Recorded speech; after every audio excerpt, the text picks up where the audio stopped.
جوړ کړو چې نن سبا د فیسبوک کمپنۍ څخه لنچ شوی دی، د میټا کمپنۍ څخه لنچ شوی دی چې ډېر په پرمختګ او وایرل روان دی چې موږ دغه اکاونټ څنګه جوړ کړو د تریډز. راځئ د موبایل سکرین ته ځو، دغه طریقه در ښایم. د دغه تریډز اکاونټ یا اپلیکیشن د انسټال کولو لپاره باید چې تاسو د انسټګرام اکاونټ ولرئ. دغه ډېر ضرور دی د انسټګرام اکاونټ دغې لپاره، تریډز لپاره. او که چېرته ستاسو انسټګرام اپډیټ نه وي نو لومړی به تاسو لاړ شئ خپل د پلی سټور نه به انسټګرام اپډیټ کړئ. زه به خپل انسټګرام وګورم، زما انسټګرام اپډیټ دی.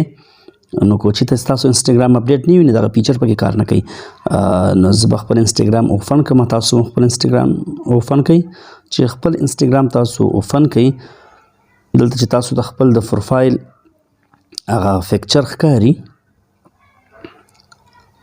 دغه د خپل دغه پکچر چې تاسو ښکاري به دغه پکچر باندې به دغسې یو کلیک وکړئ په خپل انسټګرام اکاونټ کې.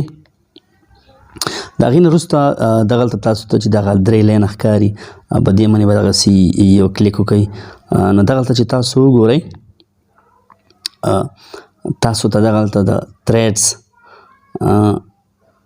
دغه ښکاري، تریډز ښکاري ستاسو په انسټګرام کې به دا نوی اضافه شوی به دغې تریډز باندې به تاسو دغسې یو کلیک وکړئ.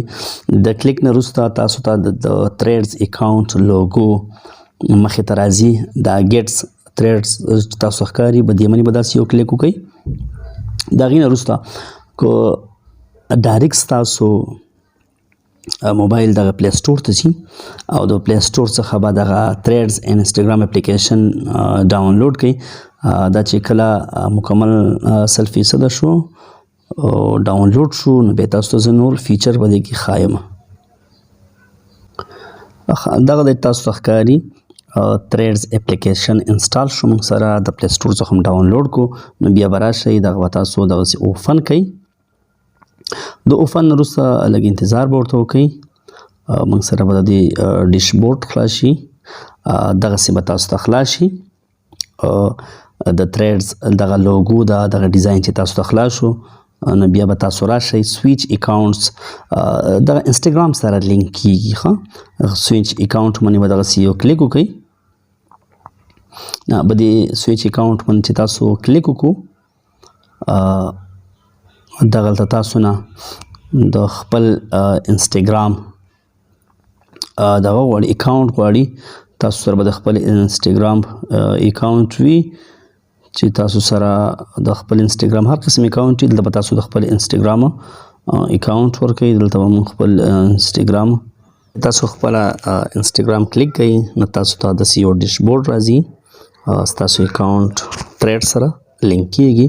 امپورټ فرام انسټګرام باندې به داسې یو کلیک وکړئ، بیا به کنټینیو کلیک کوئ، بیا به دلته تاسو بیا کنټینیو کلیک کوئ، دلته فالو آل باندې به کلیک کوئ، جوین تریډز دا به کلیک کوئ. نو ستاسو د تریډز اکاونټ کولاو شو. موږ د فیسبوک په شانتي، د ټویټر په شانتي او د انسټګرام په شانتي پوسټونه پرې کولی شئ. دا د میټا کمپنۍ د ټویټر اکاونټ په مقابل کې جوړ کړی دی. دغه د ستاسو تریډز اکاونټ جوړ شو.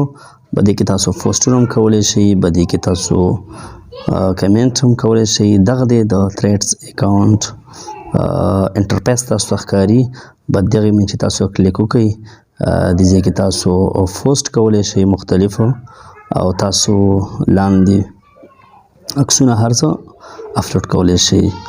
ګران لیدونکو که زموږ ویډیوګانې مو خوښ شوي وي زموږ چینل در سره سبسکرایب کړئ.